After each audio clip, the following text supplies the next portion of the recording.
Hello my dear students, कैसे हो आप सभी। I hope you all are doing well and started preparing for your coming examination. My name is Lalita and I am a JRF qualified in commerce. आज मैं आप सभी को BCG growth share matrix पढ़ाने वाली हूँ, which is a topic of your management unit. Okay, so let's start. सबसे पहले हम इसका इंट्रोडक्शन समझेंगे, हमें बीसीजी मैट्रिक्स की नीड क्यों है, इसका सिग्निफिकेंस क्या है और हमारे एग्जाम पॉइंट ऑफ व्यू में ये कितना ज़्यादा इंपॉर्टेंट है। होता क्या है कि कुछ बड़ी बड़ी कंपनीज होती हैं and they have a different different business units and different products in which they are dealing. तो उन सभी प्रोडक्ट्स को रिसोर्सेज कैसे एलोकेट किए जाएँ, उनको कैसे मैनेज किया जाए, इन सब चीज़ों के लिए हमें बीसीजी मैट्रिक्स की ज़रूरत होती है। फॉर एग्जाम्पल, हमारे पास एक टाटा है हमारी कंट्री में, Tata steel, Tata motor, Tata FMCG, Tata aviation, है ना। डिफरेंट डिफरेंट बिजनेस लाइन है इनकी। स्टील या टाटा मोटर्स में किसे कैश की नीड है या कौन ज़्यादा अच्छा परफॉर्म कर रहा है, ये सब जानने के लिए हमें इसका एनालिसिस करना होगा और इनको एनालाइज करने के लिए ही हमें एक पोर्टफोलियो टूल की ज़रूरत पड़ती है, which is the BCG matrix. ठीक है, तो ये बॉस्टन कंसल्टिंग ग्रुप में एक पर्सन थे हमारे, ब्रूस एंडरसन जी। उन्होंने 1970s में एक मैट्रिक्स दिया हमें, जिसका नाम रखा बीसीजी ग्रोथ शेयर मैट्रिक्स। ये पॉइंट आपके एग्जाम के लिए बहुत इंपॉर्टेंट है कि बीसीजी ग्रोथ शेयर मैट्रिक्स किन्होंने दिया, ब्रूस एंडरसन जी ने। And why we need BCG growth share matrix? To know the current business portfolio. Okay, उसकी परफॉर्मेंस को एनालाइज करने के लिए, रिसोर्सेज को एलोकेट करने के लिए, कि हमारी डाइवर्सिफाइड कंपनी मतलब जो डिफरेंट डिफरेंट बिजनेस यूनिट्स और डिफरेंट प्रोडक्ट्स में डील करते हैं, उनमें रिसोर्सेज को हम किस तरह से एलोकेट कर सकते हैं, किस में इन्वेस्टमेंट की ज़्यादा ज़रूरत है, कौन से हमारे प्रोडक्ट या बिजनेस में इन्वेस्टमेंट की कम ज़रूरत है। ठीक है, ये सब जानने के लिए, स्ट्रैटेजिक डिसीजन लेने के लिए इंडिविजुअल प्रोडक्ट या इंडिविजुअल बिजनेस में हमें किस तरह की स्ट्रैटेजी ले यूज़ करनी चाहिए ग्रोथ स्ट्रैटेजीज को डेवलप करने के लिए। फॉर एग्जांपल, हमें एक्सपेंशन वाली स्ट्रैटेजी लगानी है या उसे डाइवर्सिफाई करना है, ये सब चीज़ें जानने के लिए what we need is BCG growth share matrix. तो हमने ये तो जान लिया कि हमें नीड क्यों है, अब हम ये जानते हैं कि किस तरह से हम बीसीजी ग्रोथ शेयर मैट्रिक्स का यूज़ कर सकते हैं। ये देखिए, ये आप स्क्रीन पे जो दिख रहा है, ये आपका ग्रोथ शेयर मैट्रिक्स है, जिसकी एक एक्सिस पे है हमारा मार्केट ग्रोथ और एक पे market share. It is a two-dimensional matrix in which we have four quadrant. Okay, इसको हम ग्रोथ शेयर मैट्रिक्स भी कहते हैं। इसकी वर्टिकल एक्सिस पे हम मार्केट ग्रोथ रिप्रेजेंट करते हैं, जो बताता है कि हमारा प्रोडक्ट मार्केट में कितना ज़्यादा अट्रैक्टिवनेस, मतलब हमारे प्रोडक्ट की कितनी ज़्यादा डिमांड है मार्केट में। और एक्स एक्सिस पे मार्केट शेयर को हम शो करते हैं, जो हमें बताता है कि मार्केट में हमारे प्रोडक्ट का कितना शेयर है, कितनी उसने मार्केट को कैप्चर किया हुआ है। ओके, ये देखिए एंटी है ना, यहाँ पे एक छोटा सा क्वेश्चन पूछ लेते हैं कि मार्केट ग्रोथ हम कौन सी एक्सेस पे दिखाते हैं और मार्केट शेयर कौन सी एक्सेस पे दिखाते हैं। तो इसको याद करने का एक छोटा सा फॉर्मूला ये है कि जब भी हम ग्रोथ को रिप्रेजेंट करते हैं तो हम अपवर्ड डायरेक्शन में जाते हैं, राइट। तो इससे हमें याद हो जाएगा कि वाई एक्सेस पे क्या आएगा, मार्केट ग्रोथ, और फिर बचिए क्या, एक्स एक्सेस, वो हमारे आएगा मार्केट शेयर। तो अब हम जानते हैं एक एक करके कि हमारे चारों क्वाड्रेंट में ये जो चीज़ें लिखी हुई हैं, question mark, star, cash cow and dog, इनको हमने कैसे क्लासिफाई किया हुआ है। Let's start. ये देखिए, सबसे पहले स्टार्ट करते हैं क्वेश्चन मार्क से। तो हाँ, आपकी मार्केट शेयर बहुत लो होता है और मार्केट की ग्रोथ बहुत ज़्यादा हाई होती है। ये किस केस में होता है, जब आप कोई न्यू प्रोडक्ट लॉन्च करते हो मार्केट में, राइट। जब आप न्यू प्रोडक्ट लॉन्च करते हो तो आप बहुत कंफ्यूजिंग स्टेट में रहते हो कि ये प्रोडक्ट चलेगा या नहीं चलेगा। तो इसीलिए आप यहाँ पे कौन सा आएगा, मार्क, क्वेश्चन मार्क का। इनको हम प्रॉब्लम चाइल्ड भी कहते हैं और कभी कभी वाइल्ड कैट्स भी कहते हैं।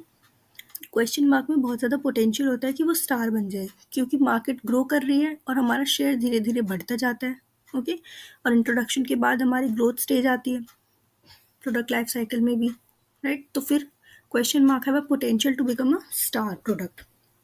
यहाँ पे ना, जब न्यू प्रोडक्ट होता है तो बहुत ज़्यादा ज़रूरत होती है कि हम उसमें ज़्यादा से ज़्यादा इन्वेस्टमेंट करें, एडवर्टीजमेंट में इन्वेस्टमेंट करें, जनता को पता भी तो चलना चाहिए ना देख कि हमने एक नया प्रोडक्ट लॉन्च किया है। तो इसीलिए यहाँ पे कैश का हैवी कंजम्पशन होता है। मार्केट के शेयर को गेन करने के लिए वी नीड कि हम इसमें ज़्यादा से ज़्यादा इन्वेस्टमेंट करें। एग्जाम्पल मैं बताती हूँ आपको, ई बाय नेस्कैफ़े, ये आपने सुना नहीं होगा, right. E bye Nescafe is a coffee maker machine जो आपकी ऐप से कंट्रोल हो सकती है। तो ये भी मार्केट में न्यू आई है, इसीलिए ये कहाँ पे आएगी, क्वेश्चन मार्क में।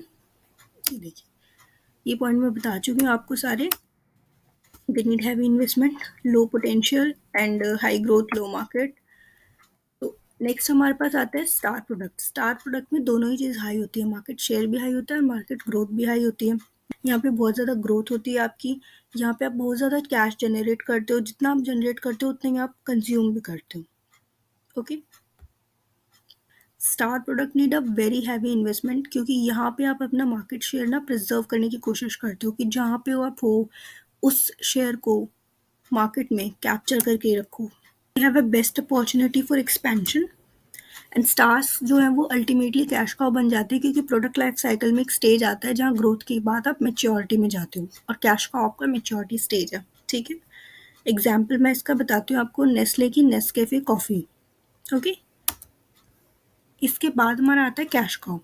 यहाँ आपका मार्केट शेयर तो बहुत ज़्यादा हाई होता है, लेकिन मार्केट में ना ग्रोथ को बहुत कम होती है, क्योंकि यहाँ आपको एडवर्टीजमेंट करने की बहुत ही कम नीड होती है। यहाँ पे आप ऑलरेडी स्टैब्लिश हो, तो यू डोंट नीड इन्वेस्टमेंट। यहाँ आपका जितना भी कैश आएगा वो आप ज़्यादा से ज़्यादा अपने अदर एक्टिविटीज़ के लिए बचा के रख सकते हैं। फॉर एग्जांपल, आप क्वेश्चन मार्क को फंड कर सकते हो, आप स्टार्स को फंड कर सकते हो, या आप अपने ऑपरेटिंग एक्सपेंसेस को इनकर कर सकते हो यहाँ वाले फंड से। ओके, और जैसा कि मैंने आपको बताया कि लॉन्ग रन में अल्टीमेटली जब मार्केट ग्रोथ रेट लो होता है तो आपके स्टार प्रोडक्ट ही आपके कैश काउ बन जाते हैं। नाम से ही पता चल रहा है ना, यहाँ वो प्रोडक्ट आ रहा है जो आपको ज़्यादा से ज़्यादा कैश ला के दे रहे हैं। ओके, इसका एग्जाम्पल मैं आपको बताती हूँ, नेस्ले की मैगी। मैगी ने 80 to 85% शेयर होल्ड किया हुआ है नूडल्स के मार्केट में। क्या आपको नूडल्स के नाम से कुछ और चीज़ याद आती है? नहीं ना, सिर्फ मैगी याद आती है। तो ये आपके कैश काउ प्रोडक्ट्स हैं। ओके, इसके बाद हमारे आते हैं डॉग प्रोडक्ट। डॉग प्रोडक्ट वो होते हैं जहाँ पे आपकी मार्केट ग्रोथ और शेयर दोनों ही लो हो जाते हैं।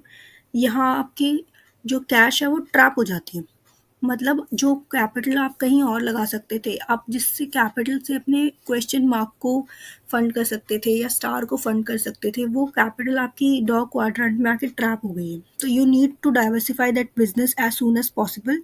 आपको ज़रूरत है कि आप उसको जल्द से जल्द लिक्विडेट करने की कोशिश करें और अपने लॉसेस को मिनिमाइज करें। ठीक है, फॉर एग्जाम्पल नेस्ले का ही मीलो। मीलो का नाम सुना है? नहीं ना, जैसे हमारी बॉर्नवीटा, कॉम्प्लान, हॉर्लिक्स होते हैं, ऐसे ये भी एक ड्रिंक होती है जिसे हम मिल्क में मिला के पी सकते हैं। बट क्योंकि हमने इसका नाम भी नहीं सुना है, it is a failed product, so they need to divest this business as soon as possible. So now आपने पढ़ लिया है कि हमें बीसीजी मैट्रिक्स की ज़रूरत क्यों पड़ी, उसमें हमने किस तरह से क्लासीफाई किया। अब हम जानते हैं कि इसमें स्ट्रैटेजीज कैसे बनती है बीसीजी मैट्रिक्स में। जब आपका प्रोडक्ट इंट्रोडक्शन के स्टेज में होता है, जहाँ पे आप क्वेश्चन मार्क में कंफ्यूजन स्टेट ऑफ माइंड में होते हो, तो आप क्या चाहोगे कि आप ज़्यादा से ज़्यादा अपने ब्रांड को बिल्ड करो, राइट? तो यहाँ पे आपका ऑब्जेक्टिव होता है कि आप अपने मार्केट शेयर को इंक्रीज करो। तो पहली स्ट्रेटजी क्या हो गई? Build strategy. उसके बाद आप क्या चाहोगे? आप अपना ज़्यादा से ज़्यादा मार्केट शेयर ना प्रिजर्व करके रख लो। तो इस क्वाड्रेंट में आप कौन सी स्ट्रैटेजी लगाओगे? होल्ड स्ट्रैटेजी, जहाँ आपका objective is to preserve market share. Market को प्रिजर्व कर लिया। इसके बाद आती है आपकी हार्वेस्ट स्ट्रैटेजी, जहाँ आप लॉन्ग टर्म को ना देखते हुए शॉर्ट टर्म के अपनी नीड्स को पूरा करने की कोशिश करोगे, क्योंकि अल्टीमेटली तो आपका प्रोडक्ट अब डिक्लाइन स्टेज में जाने वाला है। So this is the harvest strategy, जहाँ आपका ऑब्जेक्टिव होता है to increase the short term cash flow. ठीक, उसके बाद लास्ट में आपकी आती है डाइवर्स स्ट्रैटेजी, जहाँ पे आपकी अल्टीमेटली स्ट्रैटेजी होती है कि आप उसको सेल कर लो बिजनेस को। ठीक है, तो these are the 4 strategies: build, hold, harvest and divest. तो अब इन सब के बेस पे जितना भी आपने पढ़ा है, हम एक छोटा सा क्वेश्चन सॉल्व करके देखते हैं। मैं आप सभी के लिए एक पीवाईक्यू लाई हूँ जो रिसेंटली एग्जाम में पूछा गया है बीसीजी ग्रोथ शेयर मैट्रिक्स से ही। ये देखिए, SBU or products that have lost their position of leadership and are in the low growth market share are known as star, problem child, dog और cash cow। यहाँ पे आपने अपनी market की share भी लो हो चुका है और आपका मार्केट का ग्रोथ भी लो हो चुका है। ऐसा तो हमारे सिर्फ एक क्वाड्रेंट में होता था, लो लो, याद है, डॉग में। So the answer is C, जहाँ आप चाहते थे कि आपका प्रोडक्ट जो है वो डाइवेस्ट हो जाए। सो this is all about BCG growth share matrix. So I hope you like it. Thank you so much.